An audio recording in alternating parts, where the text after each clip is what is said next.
കുട്ടിയെ കല്യാണം കഴിക്കാൻ തയ്യാറാണ്.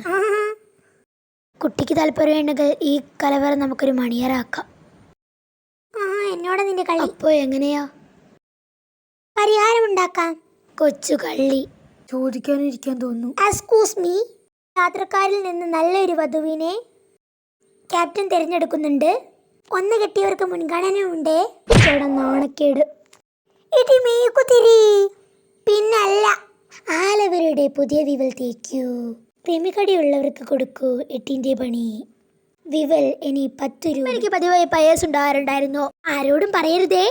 അപ്പോൾ എൻ്റെ കോയിച്ചങ്ക് കത്രീനയാണ് എനിക്കിത് പരിചയപ്പെടുത്തി തന്നത്. ഇത് യൂസ് ചെയ്തോണ്ടാണ് ഞാൻ ആളാകെ മാറി. അതെ, എനിക്ക് പയേഴ്സ് ഉണ്ടാകാറുണ്ടായിരുന്നു. ആരോടും പറയല്ലേ. എന്നാ ഈ മാന്ത്രിക സോപ്പ് തിന്നോ. എനിക്ക് എൻ്റെ കൂട്ടുകാരി ശിഖന്തിമറിയാണ് ഇത് തന്നത്. ശിഖന്തിമറി നിന്റെ തള്ളയാടി. പയേഴ്സ് മാറാൻ നിങ്ങളെല്ലാവരും മാന്ത്രിക സോപ്പ് യൂസ് ചെയ്യൂ. പയേഴ്സ് കൊണ്ട് ഇരിക്കാനും നിൽക്കാനും പറ്റാത്ത പെൺകുട്ടികൾക്ക് ഞാൻ റെക്കമെൻഡ് ചെയ്യുന്നു. ശുദ്ധമായ തേങ്ങാവെള്ളം, കറവാപ്പട്ട, നാരങ്ങാ നീര് കൊണ്ടും തയ്യാറാക്കിയിരിക്കുകയാണ്.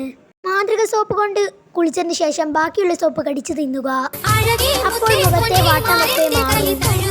ഇനി നിങ്ങൾക്കും സുന്ദരിയായി ജീവിക്കാം. പയേഴ്സിനോട് പറയൂ ബൈ ബൈ. ഇരിക്കപ്പൊറുതിയില്ലാത്ത ഗേൾസിന് റെക്കമെൻഡ് ചെയ്യുന്നു. മാന്ത്രിക സോപ്പ് ഇനി 10 രൂപയ്ക്ക്.